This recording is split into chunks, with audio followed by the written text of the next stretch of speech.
Con eso entonces terminamos la tercera ponencia y a continuación pasaremos a un espacio para las preguntas y los comentarios de los tres ponentes, ¿no? Me están alcanzando algunas de las preguntas. Quienes quieren formular sus preguntas, por favor, a través del chat. Eh, Empezaremos entonces con una primera pregunta que está dirigida al doctor César Cabezas. La pregunta es, ¿cómo impactará en la cultura de la vacunación peruana, es decir, la vacunación que se hacía en niños pequeños, esta pandemia por COVID-19? ¿Apoyará la vacunación hacia el futuro o puede representar algún tipo de problemas? Y adelante, doctor Cabezas.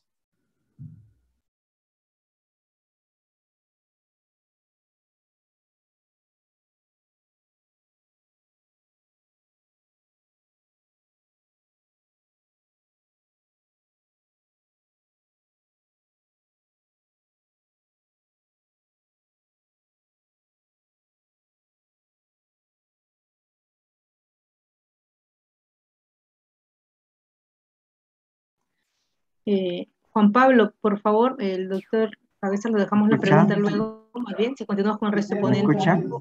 Sí, ahí está el doctor. Sí, lo escuchamos. Sí. Juan Pablo, ¿le ¿Cuál es la va a pregunta? repetir la pregunta? Ya. Sí, ¿cuál es?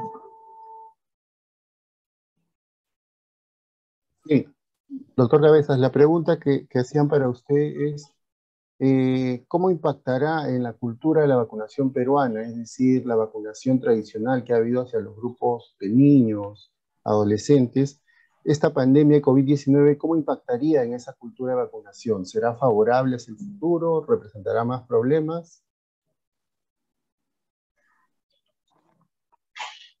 Bueno, en realidad estamos viendo la evolución de la pandemia y hay varias cosas que estamos aprendiendo en realidad, ¿no? Por ejemplo,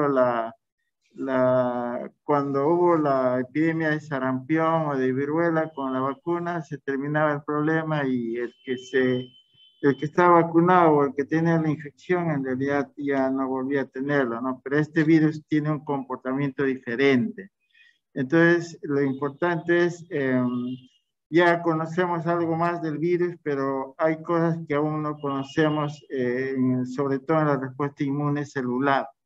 Entonces, es un aspecto que se tiene que evaluar tanto la inmunidad celular como la inmunidad humoral para, de acuerdo a eso, definir en qué momento se necesita un refuerzo, ¿no?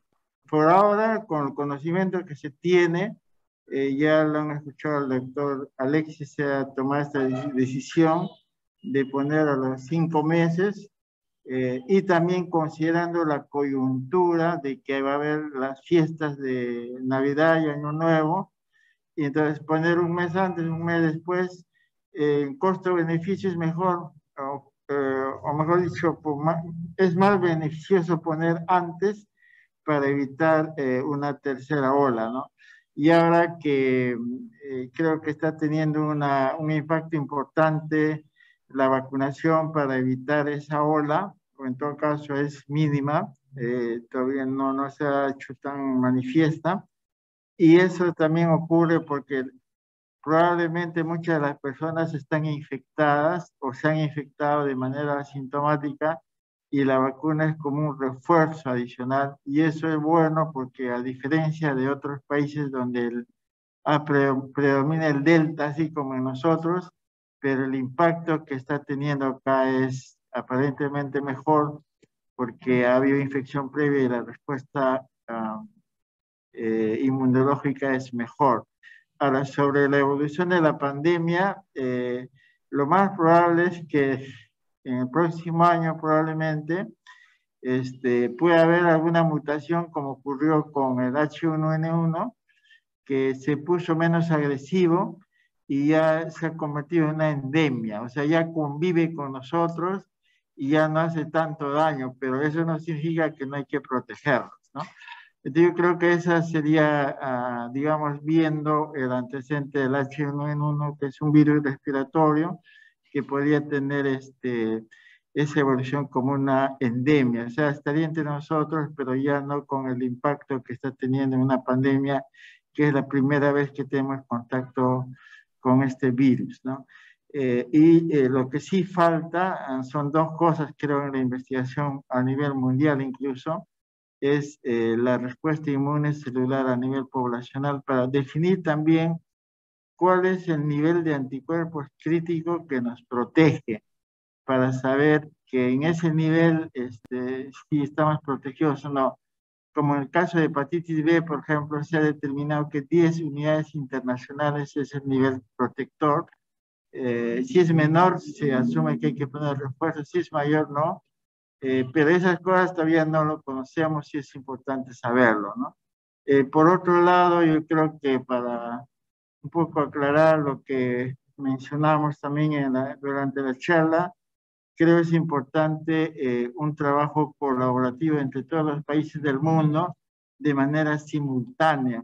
Si hacemos eso, eh, eh, no dejamos que haya una mayor transmisión, y al no haber mucha transmisión, las mutaciones también van a ser menores o mínimas y la población mundial se va a beneficiar, porque es casi inevitable la migración, ¿no? Y por eso que creo un llamado a la humanidad que debe hacer la OMS o Naciones Unidas es para actuar en forma conjunta y más bien prepararnos para la próxima pandemia, ¿no? Muchas gracias.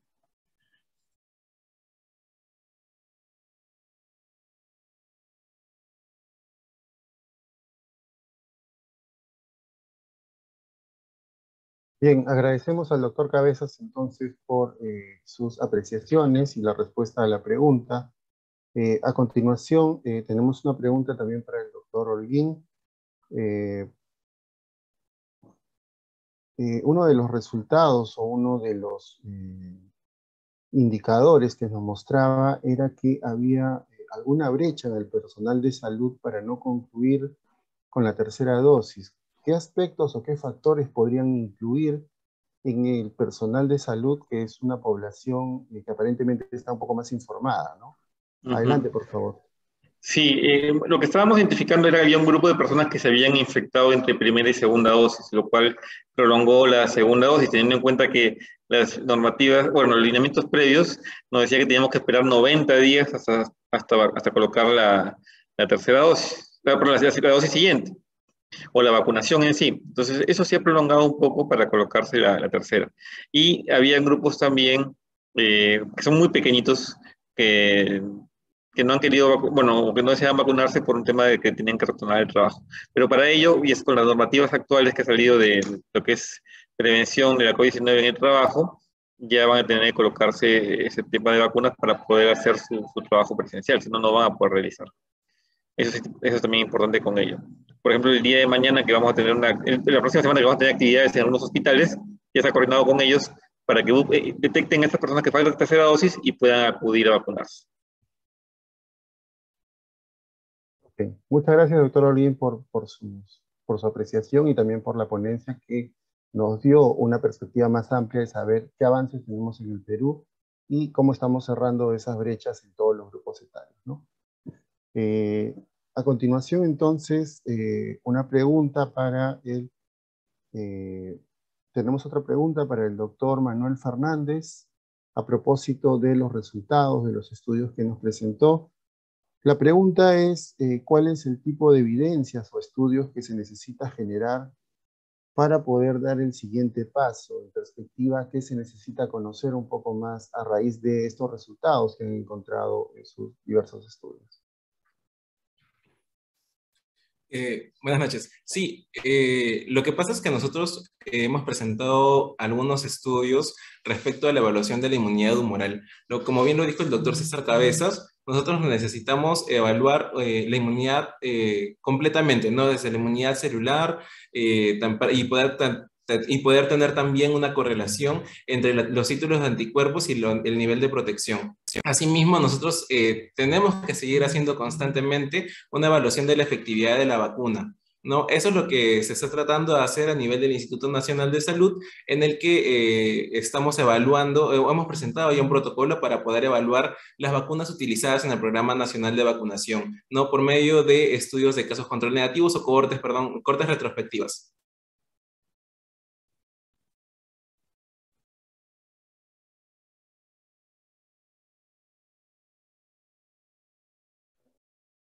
Ok, muchas gracias, doctor Fernández. Una segunda pregunta era referida hacia la respuesta que había según sexo, ¿no? Había una mayor respuesta en mujeres y concita la atención de los asistentes, ¿no? Si nos pudieran ampliar un poquito más por qué en las mujeres había una respuesta diferenciada.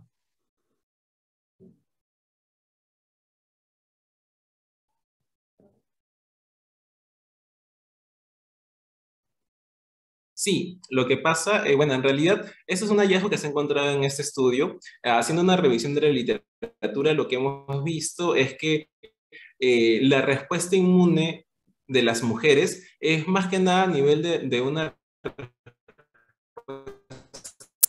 de células T, ¿no? Que van a poder ayudar a la que vamos a encontrar que la respuesta, o bueno, la respuesta que tienen después de una vacunación es más que nada, es mediada por citoquinas.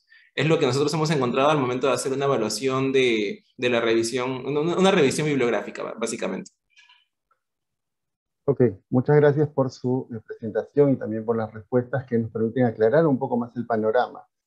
Bien, entonces, como han visto, pues, la suma de presentaciones que hemos tenido hoy día han tenido diversas perspectivas, diversos enfoques, y nos permiten aclarar un poco más ese panorama sombrío que teníamos a raíz de la pandemia, y también nos ha permitido conocer esta paradoja que tiene la salud pública, ¿no? Conocemos que funciona, las vacunas justamente han salido en ese marco, como una luz de esperanza. Sin embargo, el hacer cómo funcione es lo que va cambiando en cada uno de los ámbitos. Y bueno, nuestro país pues está configurado por un aspecto o un mosaico cultural que hace que hayan retos a cada paso y en cada contexto local. A continuación invitamos al doctor César Cabezas para las palabras de cierre. Doctor Cabezas, por favor, las palabras finales del evento. Doctor Cabezas, por favor, active su audio. ¿Lo escuchamos? Sí, Doctor, ¿puede contestar la pregunta que quedó también ahí que usted vio en los usuarios? De repente pueda contestarlo. ya, ok.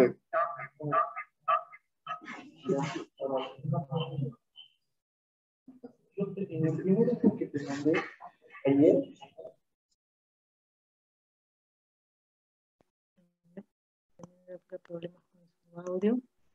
Mencionarles, por favor, a los ponentes que no olviden, por favor, si me pueden enviar sus presentaciones también al correo de la revista. Por favor, cuando terminen me mandan sus presentaciones, por favor, para poder distribuirlas, colgarlas en la página que ya puse en el chat y puedan tenerlo. Doctor, ahora sí lo escuchamos. Doctor Cabeza.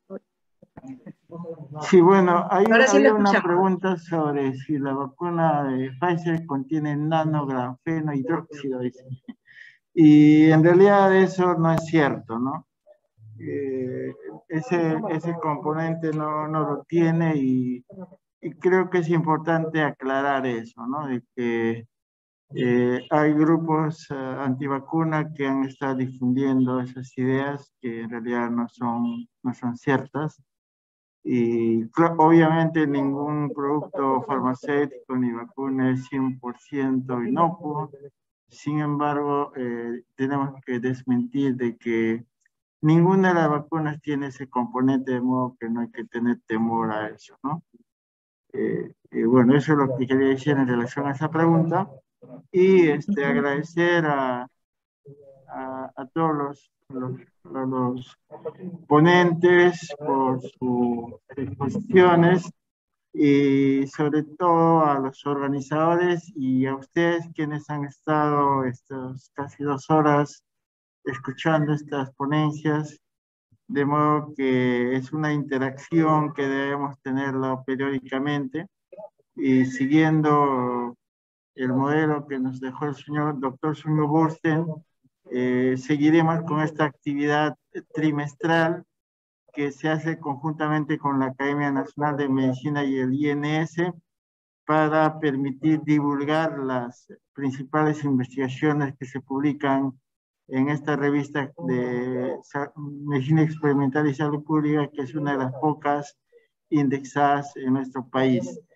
Motivarlos a que puedan enviar sus artículos según las indicaciones que figuran en la web, y reiterar nuestro agradecimiento a todos ustedes y reiterar pues también lo que hemos mencionado, nuestro reconocimiento eterno a nuestro director, el doctor Suño Bursten, que esta tarde se ha develado una placa al doctor Víctor Suárez, jefe del INS, y esperamos que su imagen, así como su espíritu, persista en todos nosotros. Muchas gracias y hasta el próximo trimestre.